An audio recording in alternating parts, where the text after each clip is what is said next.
फागुन 21 गते सम्पन्न प्रतिनिधि सभा निर्वाचनको मतगणना लगभग अन्तिम चरणमा पुगेको छ। प्रत्यक्षतर्फका 165 सिटको परिणाम सार्वजनिक भइसकेको छ भने समानुपातिक तर्फको मतगणना पनि सकिन लागेको निर्वाचन आयोगले जनाएको छ। प्रत्यक्षतर्फ राष्ट्रिय स्वतन्त्र पार्टी रासोपाले 125 सिट जितेको छ। समानुपातिक तर्फ जारी मतगणनामा पनि रासोपाले झण्डै 48% मत प्राप्त गरेको छ। यही रुझान कायम रहेमा समानुपातिक तर्फबाट पनि करिब 58 सिट प्राप्त गर्ने अनुमान गरिएको छ। यस नतिजापछि अब बालेन शाह नेतृत्वको सरकार कहिले बन्छ भन्ने विषयमा चासो बढेको छ।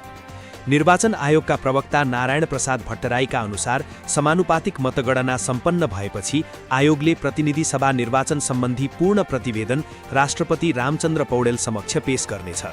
त्यसपछि मात्र नयाँ सरकार गठनको प्रक्रिया औपचारिक रूपमा अघि बढ्नेछ। उनका अनुसार समानुपातिक मतगणना सकिएपछि आयोगले दलहरूले प्राप्त गरेको मतका आधारमा सिट बाँडफाँट निर्धारण गर्छ। त्यसपछि ती सिटका लागि राजनीतिक दलसँग सांसदको नामावली मागिन्छ। प्राप्त सूची संविधान अनुसार लिङ्ग, जाति र समुदायको प्रतिनिधित्व मिलेको छ कि छैन भनेर जाँच गरिन्छ। समानुपातिक प्रणाली अनुसार संसदमा कम्तीमा 33% महिला प्रतिनिधित्व सुनिश्चित गर्नुपर्ने व्यवस्था छ। साथै दलित, मधेसी, जनजाति, खस आर्य लगायत विभिन्न समुदायको प्रतिनिधित्व पनि मिलाउनुपर्ने हुन्छ। यी सबै प्रक्रिया पूरा भएपछि आयोगले समानुपातिकबाट निर्वाचित सांसदलाई प्रमाणपत्र प्रदान गर्छ र त्यसपछि प्रतिनिधि सभा निर्वाचनको अन्तिम प्रतिवेदन राष्ट्रपतिलाई बुझाइन्छ। प्रवक्ता भट्टराईका अनुसार यो प्रक्रिया पूरा हुन चैतको पहिलो सातासम्म लाग्ने अनुमान छ। प्रतिवेदन राष्ट्रपतिलाई बुझाएपछि सरकार गठनको बाटो खुल्नेछ।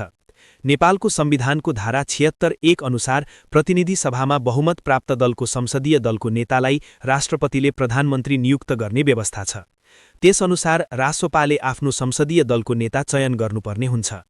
चुनाव अघि नै रासोपाले बालेन शाहलाई भावी प्रधानमन्त्रीका रूपमा अघि सारेको भएकाले उनी नै संसदीय दलको नेता बन्ने सम्भावना बलियो छ।